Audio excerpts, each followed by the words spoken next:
तो चलिए आज के क्लास स्टार्ट करते हैं इंडेफिनिट इंटीग्रेशन का क्वेश्चन नंबर 3। जितना भी बेसिक था वो सारा बेसिक कंप्लीट हो चुका है। आज सिर्फ और सिर्फ हम लोग क्वेश्चन का प्रैक्टिस करने वाले हैं। अब इस क्वेश्चन को इवैल्यूएट करने के लिए बोल रहा है क्वेश्चन नंबर 3 का फर्स्ट मींस इस क्वेश्चन में भी कुछ क्वेश्चंस और होंगे। बोर्ड पे इतना स्पेस नहीं है कि हम सारा क्वेश्चन लिखें, एक-एक करके सॉल्व करते जाएंगे और लिखते जाएंगे। अब इस क्वेश्चन को सॉल्व करने के लिए आपको कुछ भी नहीं करना है कि ये इंटीग्रेशन यहाँ पे भी मल्टीप्लाई होगा, यहाँ पे भी, यहाँ पे भी, यहाँ पे भी, यहाँ पे भी, यहाँ पे और यहाँ, या तो उससे पहले पॉजिटिव हो निगेटिव हो उससे कोई भी फर्क नहीं पड़ता है। जैसे सॉल्यूशन पे आप लिखोगे जो क्वेश्चन है उस क्वेश्चन को तो लिखना ही पड़ेगा। Integration of 6x to the power 5 minus 2x to the power 4 minus 7 into x plus 3 divided by x minus 5 plus 4e to the power x plus 7 to the power x into dx। अब क्या करते हैं, is equal to लिखेंगे क्योंकि is equal to की जगह पे यहाँ पे स्पेस नहीं है तो आप वो इज इक्वल टू वहां वाला इज इक्वल टू यहाँ डालो। अब ये क्या करो कि इंटीग्रेशन से मल्टीप्लाई करो। Integration of 6 into x to the power 5, जैसे ये यहाँ मल्टीप्लाई हुआ इधर से इसको मल्टीप्लाई कर दो dx के साथ। सेम प्रोसेस सारे में चलेगा। यहाँ minus integration of 2 divided by x to the power 4 और ये क्या होगा इधर से आगे के dx माइनस है तो minus integration of 7x into dx। यहाँ पे क्या है plus integration of 3 divided by x into dx। यहाँ पे आपका है minus integration of 5 dx plus integration of 4 e to the power x into dx plus integration of 7 to the power x into dx। ये term देख पा रहे हैं आप, यहाँ पे क्या लिखा हुआ है कि आप सबसे पहले ये इंटीग्रेशन का साइन यहाँ पे मल्टीप्लाई किए, फिर यहाँ पे वो सारे जगह पे इंटीग्रेशन का टर्म को बांट दिए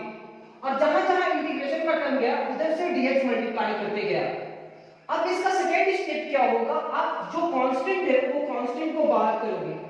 यहाँ पे 6 बाहर हो जाएगा, integration of x to the power 5 into dx -2 constant है, -2 into 1 लिख सकते हैं, -2 into 1 लिख सकते हैं, तो -2 बाहर होगा। Integration of 1 divided by x to the power 4 into dx -7 constant है बाहर आ जाएगा, integration of x into dx। अब यहाँ पे क्या है 3 बाहर आएगा, 3 into 1 लिख सकते हैं ना, 3 को क्या लिख सकते हैं 3 into 1, 3 बाहर आया तो इंटीग्रेशन ऑफ क्या बचा 1 divided by x into dx -5 बाहर आ जाएगा, इंटीग्रेशन ऑफ dx प्लस 4 बाहर आएगा, 4 into integration of e to the power x into dx। और यहाँ से कोई भी टर्म बाहर नहीं ला सकते सर क्योंकि 7 टू द पावर क्या है x, 7 अगर बाहर आएगा उसके साथ x भी बाहर आना चाहेगा और x के रिस्पेक्ट में इंटीग्रेशन हो रहा है तो 7 टू द पावर x को आप कांस्टेंट नहीं समझ सकते हो, वो एक एक्सपोनेंशियल फंक्शन है। यहां तक लिखने के बाद अब फार्मूला लिख सकते हैं, लेकिन फार्मूला अभी अरेंज नहीं करना है। यहाँ 6 into x to the power 5 क्यों नहीं करना है वो समझो, क्योंकि इसमें हम फार्मूला अप्लाई नहीं कर सकते हैं। तो सबसे पहले हमारा काम होगा अरेंज करना। -2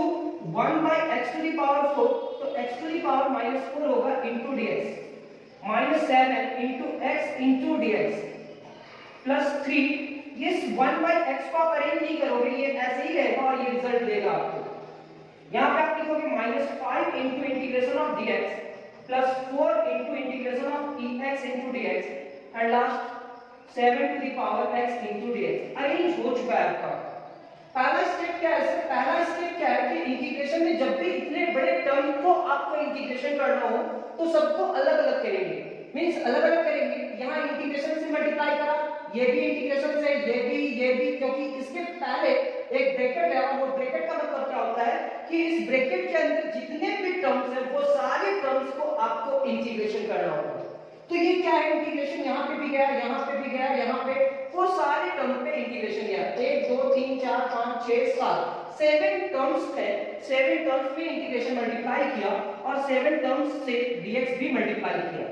सेकेंड स्टेप क्या है, सबसे पहले अलग अलग करने के बाद कांस्टेंट को बाहर करना। कांस्टेंट 6 बाहर, 2 बाहर, 7 बाहर, 3 बाहर, 5 बाहर, 4 बाहर, 7 बाहर हुआ क्या नहीं। तो जितना भी आप क्वेश्चन सॉल्व करोगे उससे आपको पता चलेगा कि कौन सा टर्म को बाहर निकालना होता है और कौन सा टर्म को बाहर नहीं निकालते हैं। 6 इसलिए बाहर निकला क्योंकि x में इंटीग्रेशन है, किस टर्म पे इंटीग्रेशन है, x, तो x वाला टर्म को आप इंटीग्रेशन से बाहर नहीं निकाल सकते हो, वैसे ही रहेगा। तो सेकंड स्टेप क्या है, कांस्टेंट बाहर निकालना। फर्स्ट स्टेप क्या है, अलग अलग करना। सेकंड स्टेप क्या है, कांस्टेंट बाहर निकालना। थर्ड स्टेप आपका क्या है, थर्ड स्टेप पे आप क्या कर रहे हो, अरेंज कर रहे हो। ये अरेंज है सर 1/x⁴, ये अरेंज नहीं है तो आप इसको अरेंज किए, मींस x⁻⁻4 किए, ये टर्म ये अरेंज है सर, ये भी अरेंज है, ये भी लिखा है और ये क्या लिखा 7x। अब आप देख रहे हो 6 × x⁵ है, यानी कि 5 + 1 n वाला फार्मूला डिवाइडेड बाय 5 + 1 -2 x⁻⁻4 है तो x⁻⁻4 + 1 डिवाइडेड बाय -4 + 1 -7 x⁻ कुछ भी नहीं मतलब 1 है तो x⁻1 + 1 divided by 1 + 1 plus 3 1/x का इंटीग्रेशन होता है log mod of x -5 integration of dx। मेरा पिछला क्लास अगर आप देखे होंगे तो वहां बताया गया है इंटीग्रेशन ऑफ dx का, इंटीग्रेशन ऑफ dx, d इस इंटीग्रेशन को कैंसिल करा x बचेगा +4 e⁻x का इंटीग्रेशन फार्मूला याद किए थे, e⁻x का इंटीग्रेशन क्या होता है e⁻x। अब 7⁻x को हम लिखेंगे 7⁻x डिवाइडेड बाय log 7 और एक जगह पे कहीं पे लास्ट एक जगह पे c लिखेंगे। कहीं एक जगह पे c क्यों लिखेंगे सर, इसके लिए भी एक्सप्लेन करेंगे, आप टेंशन नहीं लो।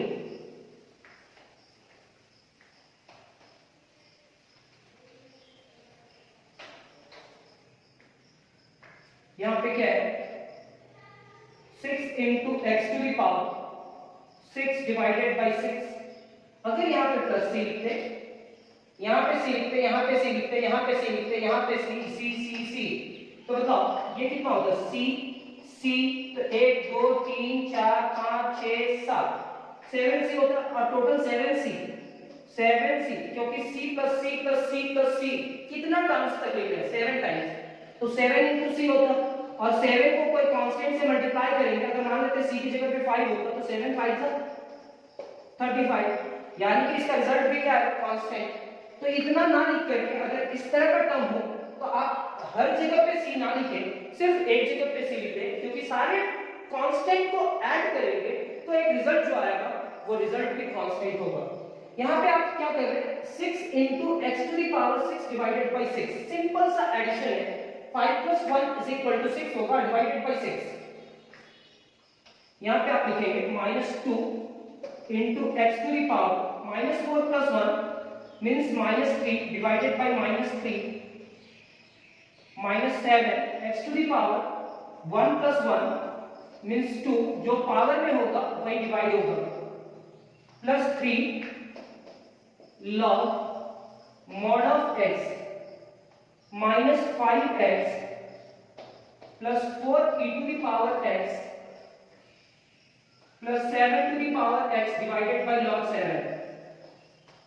Plus c। अब ये लिखने के बाद अब इस पूरे टर्म को क्या करेंगे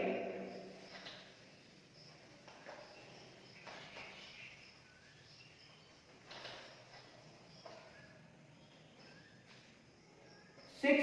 से कैंसिल और कोई कैंसिल हुआ नहीं, तो आप लिखोगे x⁻6 minus minus plus 2 divided by 3, x का पावर नेगेटिव है तो यहाँ पे लिखो पॉजिटिव बनाने के लिए -7 divided by 2 x² plus 3 log mod of x -5x plus 4 e⁻x plus 7 divided by log 7 plus c। ये आपका क्वेश्चन नंबर 1 कंप्लीट होता है और ये थोड़ा बहुत समझ में आया होगा, हम बिल्कुल नहीं कहते कि आपको सारा चीज समझ में आया होगा। अब क्वेश्चन नंबर 3 का सेकंड क्वेश्चन पे चलते हैं। जैसे कि हम लोग क्वेश्चन नंबर 3 का फर्स्ट क्वेश्चन कंप्लीट किए, उसी फॉर्मेट पे क्वेश्चन नंबर 2 भी है। अब इस क्वेश्चन को कैसे सॉल्व किया जा सकता है, तो हमारा सबसे पहला स्टेप क्या होगा, आप मेरे साथ बोलना, सर फर्स्ट स्टेप सबको अलग अलग इंटीग्रेशन में कन्वर्ट करो। Integration of 8 into dx,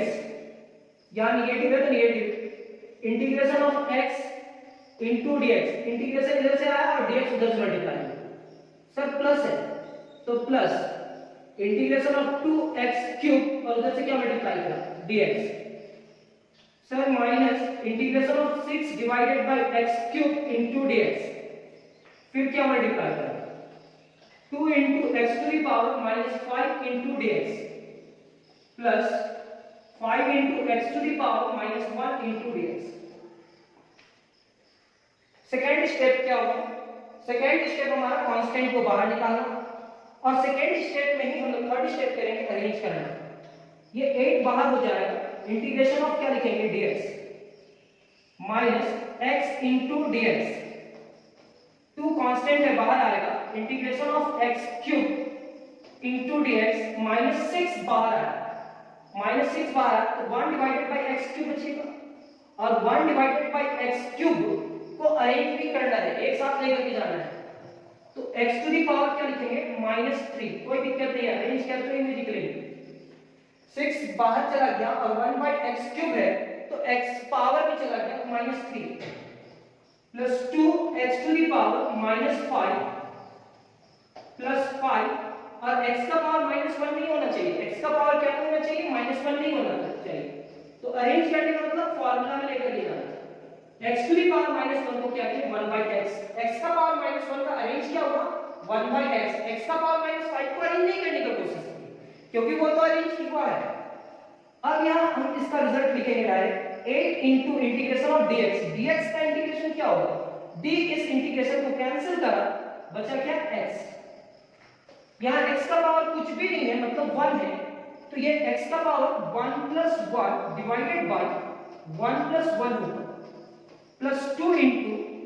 x का पावर 3 है, x to the power 3 plus 1 n plus 1 वाला formula plus 3 plus 1 minus 6 into x to the power -3 है तो -3 plus 1 divided by -3 plus 1 plus 2 into x to the power -5 plus 1 divided by -5 plus 1 और plus 5 है और इस पूरे term का integration क्या होगा log mod ऑफ x और सारे टर्म के लिए क्या लिखेंगे xc लास्ट में, ये हमारा होगा 8 इंटू x माइनस x का power 2 divided by 2 plus 2 divided by 3 plus 1 मतलब 4 होगा, 3 प्लस 1 मतलब 4 होगा और x to the power 4 minus 6 into x to the power -2, power में जो होगा वही डिवाइड में होगा, क्यों सर -3 प्लस 1 दोनों का सेम साइन है या डिफरेंट साइन, एक नेगेटिव है सर और एक पॉजिटिव है, तो 3 में 1 घटा दो तो 2 होगा,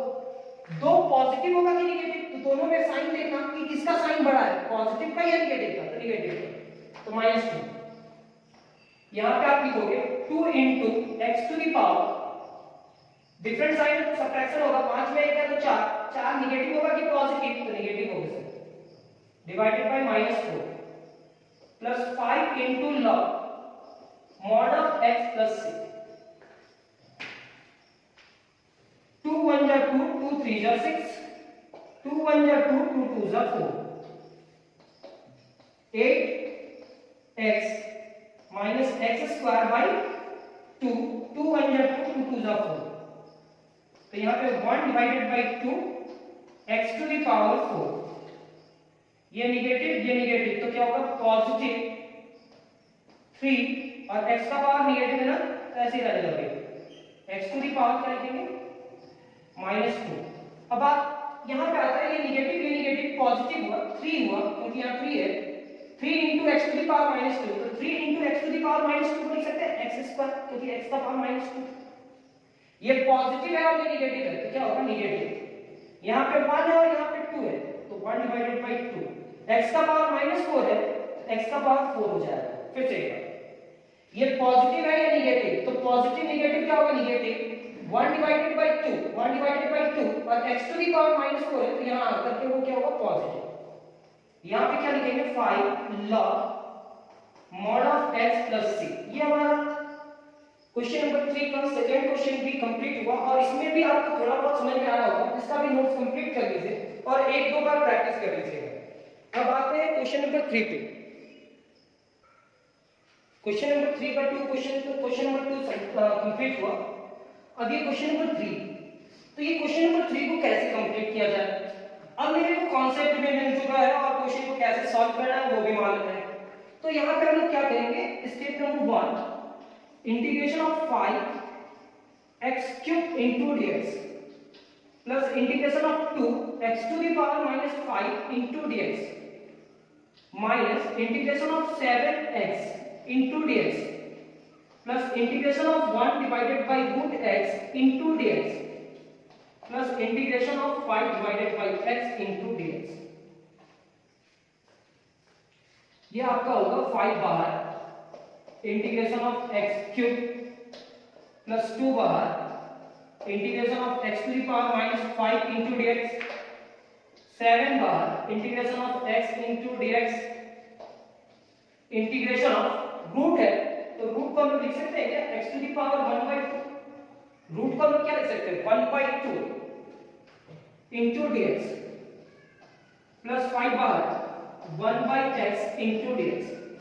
देखो सारा टर्म अरेंज है लेकिन ये टर्म अरेंज नहीं है, तो नेक्स्ट स्टेप में क्या करेंगे, इस x to the power 1/2 को लेकर के ऊपर चला जाएंगे तो ये क्या होगा -1/2।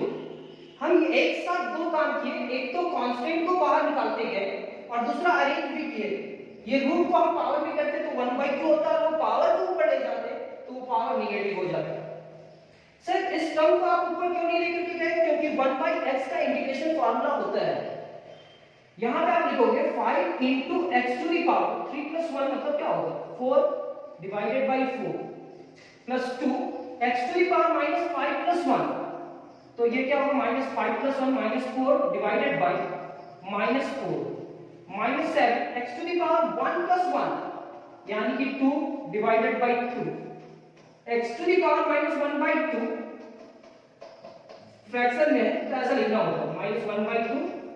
प्लस 1 प्लस 5 और 1/x का इंटीग्रेशन क्या होगा log mod of x plus 6, 2 2s are 4, अब कोई नहीं घटने वाला है तो 5 divided by 4 into x to the power 4, ये पॉजिटिव ये नेगेटिव तो नेगेटिव होगा, 1 divided by 2 x to the power -4 है तो यहाँ x to the power 4 लिखेंगे, ये पॉजिटिव ये नेगेटिव नेगेटिव हुआ 1 divided by 2 क्योंकि यहाँ पे कुछ भी नहीं बचा तो 1 है, और ये देख लो 1 into क्या होता है x to the power -4, power negative को पॉजिटिव करने के लिए आपको क्या करना होगा उस टर्म को नीचे लेकर जाना होगा। यहाँ पे आप लिखोगे 7 divided by 2 into x² plus LCM ले लेते हैं तो x to the power -1 plus 2 divided by 2 -1 plus 2 divided by 2 LCM तो -1 plus 2 is equal to क्या होगा -1 plus 2 is equal to 1/2 होगा, और यहाँ पे भी जो पावर होगा यहाँ पे भी होगा 1/2, तो आप ये दोनों को ऐड करके देखना एलसीएम लेकर के तो 1/2 यहाँ पे भी होगा यहाँ पे भी होगा। अब यहाँ क्या लिखेंगे 5 into log mod of x plus 6, ये लिखेंगे 5 divided by 4 x to the power 4 minus 1 divided by 2 x to the power 4 minus 7 divided by 2 into x square plus x to the power 1/2, और ये भी 1/2 है तो ये 2 ऊपर जाएगा, ये जो 2 है आपका ये x से मल्टीप्लाई करेंगे तो 2 into x to the power क्या लिखते हैं 1/2। अब x to the power 1/2 लिखा हुआ है तो इस 1/2 को हम लोग किस में कन्वर्ट करेंगे रूट में, plus 5 into log mod of x plus c। ये नेक्स्ट क्वेश्चन भी कंप्लीट हुआ क्वेश्चन नंबर 3 का 3। आप रिजल्ट भी मैच करते हुए जाना, अगर जो रिजल्ट मैच ना हो उसके लिए आप कमेंट्स बॉक्स में कमेंट्स करके बताना कि सर इसका रिजल्ट मैच नहीं हुआ, हम आपको अपना प्रश्न नंबर देंगे और वो रिजल्ट मैच करेंगे, ठीक है। तो नेक्स्ट क्वेश्चन पे आते हैं, क्वेश्चन नंबर 4। ये क्वेश्चन नंबर 4 तो है लेकिन क्वेश्चन नंबर 4 किसका है, क्वेश्चन नंबर 3 का क्वेश्चन नंबर 4 है, 3 का 4 है। अब ये थोड़ा डिफरेंट टाइप का क्वेश्चन है लेकिन इससे घबराने का जरूरत नहीं है, क्या करना है कि ये एक्स क्यूब के ऊपर जितना भी टर्म है वहां नेगेटिव पॉजिटिव ये देख है, तो ये सारे टर्म में डिस्ट्रीब्यूट होगा, बढ़ जाएगा। तो हम लिखेंगे इंटीग्रेशन ऑफ, इस पूरे टर्म को लिखेंगे इंटीग्रेशन ऑफ, चलो यहीं पे लिखते हैं, कोई दिक्कत नहीं है। Integration of 3x to the power 4 divided by x cube minus 5x cube divided by x cube plus 4x square divided by x cube minus x divided by x cube plus 2 divided by x cube into dx।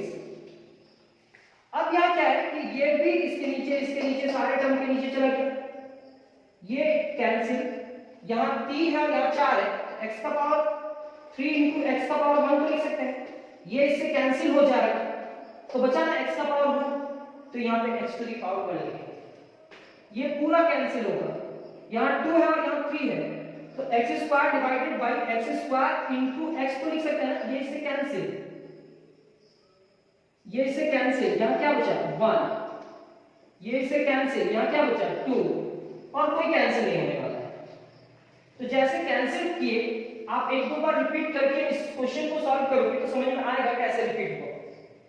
इसको इस तरह से भी solve किया जा सकता है, x to the power 4 divided by x cube, base same रहने से डिवाइड में पावर क्या होता है, सब्ट्रैक्ट होता है, 4 - 3 एंड 4 - 3 इज इक्वल टू 1। तो ये थोड़ा ठीक है, अब तो जैसा अच्छा लगता है वैसे करना। अब ये हमारा होगा 3 into x to the power 1। अब यहाँ -5, यहाँ x to the power कुछ भी नहीं है, मतलब 1 into में यहाँ पे लिखेंगे 4x, यहाँ पे लिखेंगे 1 divided by x square plus 2 divided by x cube. Cancel करने के बाद जो टर्म बचा वो टर्म को लिख लिया। अब इस इंटीग्रेशन को अलग अलग करते हैं। 3 बार integration of x into dx, 5 बार इंटीग्रेशन ऑफ dx, 5 बार हुआ 1 से इंटीग्रेशन मल्टीप्लाई किया dx, 4 बार integration of 1 by x into dx minus 1 by x square का इंटीग्रेशन करना होता है, तो 1 by x स्क्वायर को अरेंज करा तो क्या होगा x to the power -2 का इंटीग्रेशन, फिर प्लस 2 by x क्यूब का इंटीग्रेशन करना होगा, तो इसको 1 लिखेंगे और ये 2 बाहर, 1 by x cube, 1 by x cube को लिख सकते हैं x का पावर -2 into dx। अब ये जितना भी टर्म्स है वो सारे टर्म्स का क्या करना है, इंटीग्रेशन। यहां लिखेंगे 3 x to the power 1 है, तो ये x to the power 1 plus 1 कितना होगा 2 डिवाइडेड बाय 2, 5 d इंटीग्रेशन को कैंसिल करा x plus 4 1 divided by x क्या होगा log mod of x minus x to the power -2 का क्या होगा integration x to the power -1 divided by -1 plus 2 into x to the power -3 का integration क्या होगा -3 का क्या होगा देख लो, -2 plus 1 हुआ, -1 डिवाइडेड बाय -1, तो -3 में प्लस 1 करोगे तो -2 होगा डिवाइडेड बाय -2 प्लस c। अब जो कैंसिल हो रहा वो कैंसिल होगा और जो कैंसिल ना हुआ वो अरेंज होगा। 4 log mod of x, ये माइनस से मल्टीप्लाई करा प्लस 1 डिवाइडेड बाय x का पावर -1 है ना, तो x का पावर -1 को नीचे लेकर के आना होगा, ये कैंसिल, ये पॉजिटिव नेगेटिव क्या होगा नेगेटिव, x का पावर -2 है ना, तो 1 डिवाइडेड बाय क्या लिखना होगा x स्क्वायर प्लस,